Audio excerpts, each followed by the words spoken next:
Tuan-puan nak tahu tak? Ada dua masalah je kewangan yang paling besar. Yang pertamanya adalah golongan yang tak ada tabungan. Yang keduanya adalah hutang.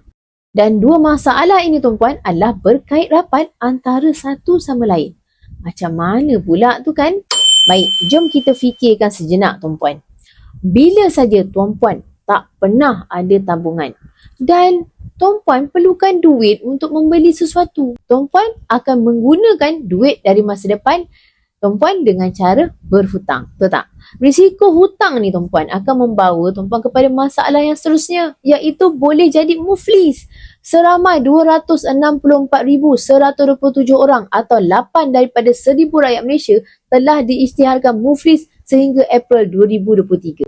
37.8% rakyat Malaysia yang diisytiharkan muflis adalah disebabkan oleh pinjaman peribadi tuan-puan.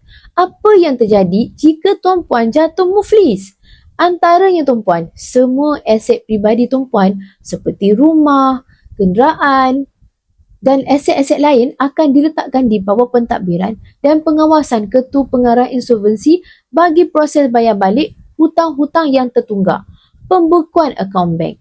Tidak dibenarkan membuat apa-apa perjalanan lagi ke luar negara dan tidak berkelayakan lagi untuk mengusahakan atau memiliki perniagaan kerana telah disenarai hitamkan. Dan semua ini tuan-puan bermula dengan ilmu.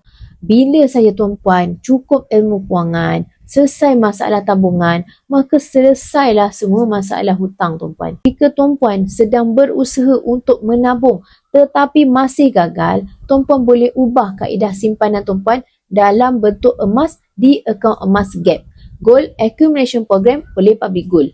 Untuk bermula, tuan-puan boleh rujuk video yang telah saya pinkan untuk 5 langkah daftar akaun Public Gold dan saya akan bimbing tuan-puan dalam cara dan langkah-langkah simpanan emas yang terbaik untuk tuan-puan. Emas, pasport kekayaan kita semua.